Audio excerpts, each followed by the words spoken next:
السلام علیکم ورحمت الله وبرکاتہ. قدرمنو مسلمانانو وروڼو، نن در سره یو مسله شریکوم. هغه مسله دا ده چې یو مسلمان ورور پوښتنه کړې ده د شیخ صاحب څخه، شیخ محمد حکیم مظهري صاحب څخه، چې پر قرآن ویلو باندې د اجرت اخیستل څنګه دی.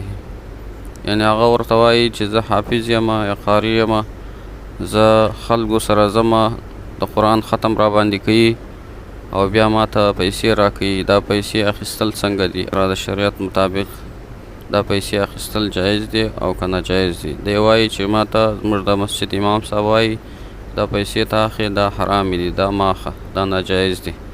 نو راځئ موږ تاسو د شیخ صاحب څخه دا مسله اورو، نو بیا به تاسې انشاءالله په خپله پوه سئ چې دا اخیستل جایز دي او که ناجایز. راځئ مسله شیخ صاحب څخه اورو. یو ملګری رانه پوښتنه کړې ده، زه د قرآن کریم حافظ یم او خلک مې کورونو ته بوځي، ختم را باندې کوي او بیا راته پیسې راکوي.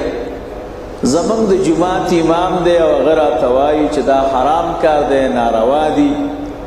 د دې متعلق د شریعت څه مسله ده؟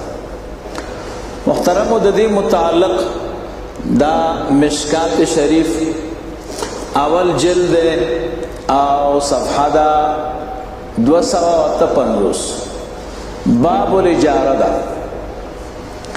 دے باب کے دا حضرت عبداللہ ابن عباس رضی اللہ تعالی عنہما روایت تے. دے فرمائی چی اوسو نفر دا رسول اللہ مبارک صلی اللہ علیہ وسلم دا صحاباؤنا یو کلی تا ورغل، پاغی کی یو سڑے لڑم چچلو یا مار چچلو. یو کلیوار ورطراغ صحابو تیو فرمائل تاسو کی سوک دمگر اشتا، من کی یو سڑے لڑم یا مار چچلے لے. پدی صحابہ کرامو کی یو صحابی ورغے، نور روایات کے راضی اغا ابو سعید خدری رضی اللہ تعالیٰ عنہ ورغے او سورت فاتحہ وربانی ہوئی، خو شرط پکے وہ لگاو چې ما تبا په شکرانه کې پسونه راکې. هغه پسونه راوړه او خپل ملګرو ته راغی. صحابه کرامو دا بد وګڼه، ورته وی فرمایل چې د الله په کتاب دې مزدوري واغستا.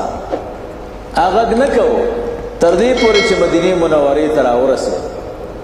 انور ملګرو رسول الله مبارک صلی الله علیه وسلم ته فرمایل قربان دی سړی د الله په کتاب باندې مزدوری واغستا. نبی علیہ الصلوۃ والسلام فرمایل ان حق ما خصتم علی اجرا کتاب الله، بیشک ډیر حقدار هغه چې تاسو پاغه باندې اغسته د مزدوری اخلی، تاسو پاغه مزدوری هغه د الله کتاب. دا د بخاری شریف روایت ته. یو روایت کې دا دی چې خکاره موکو ما تم پکې حصہ مقرر کړ. نو قرآن کریم باندې مزدوری غسل اجرت غسل دا جائز دی او دا روا دی. دا د بخاری شریف روایت ته. مشکات مولانا صاحب ذکر کړی دی په باب الاجاره کې. علماء ذکر کول په باب الاجاره کې هم دې دپاره وایي څنګه چې اجرت په عامو شیونو روا دی، داسې په قرآن کریم هم روا دی. دی فصل ثانی کې هم دغه موضوع باندې د خارجه ابن سلط رضی اللہ تعالی عنہ روایت موجود دے. اول تا یو لیونی باندې چه دے او صحابی دم چولے دے، آغا ور باندې سورت فاتحہ ویلے دا او آغوی ورطا مزدوری ور کردے. رسول اللہ مبارک صلی اللہ علیہ وسلم نے پختن کردے دا. نبی علیہ السلام ورطا فرمائلو خلق با باطل دمون باندې خوراک کئی، تاسو پا حق دم باندې خوراک کردے. نو لہذا قرآن کریم باندې پیسې غسل زمونږ استاسو علاقې کې اگر که د اجرت رواج نه دی، بلکې زمونږ استاسو علاقې کې د تحفې او د هدیې او د صدقې رواج دی، هغې کې خو هېڅ مشکل نشته. نو لہذا دا حدیث پر رڼا کې که یو حافظ او یو قاری صاحب چا بوته او ختم یې پې وکړه او بیا روپۍ ورکړي، دا جایز دي. اوس که یو ملګری دا وایي چې دا خو دم دی، د قرآن کریم لستل ندی، دی باره کې دا مرقات ته شرح د مشکات تا ام د دې حدیث لاندې شپږم جلد او صفحه د 102 دی کې وایي فيه دلیل على جواز الاستئجار لقراءة القرآن والرقية به. پدې کې دلیل دی د پاره د جواز د طلب د اجرت د قرآن کریم په لوستلو په دم دواړو. نو حدیث کې د دم تذکره ده، خو دا دلیل د قرات د قرآن کریم هم دی، ځکه د رسول الله مبارک فتوا عامه ده، ان حق ما خصتم علی اجرا کتاب الله. دا مرقات شرح د مشکات. نو محترم دوستانو، تاسو د شیخ صاحب محترم څخه مسله واورېدله. د دې څخه دا معلومه سوه چې پر تلاوت د قرآن باندې اجرت اخیستل دا بالکل جایز دی.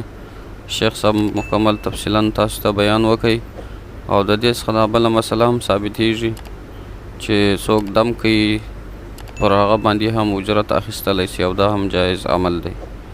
نو محترم مسلمانانو، د شیخ صاحب د بیان د اورېدو نه وروستو تاسو خپله په خپل عقل باندې قضاوت وکړئ چې دا فیصله چې څوک کوي، دا فتوا ورکوي چې پر قرآن باندې اجرت اخیستل یا پر دم باندې شکرانه اخیستل دا ناجایز دی.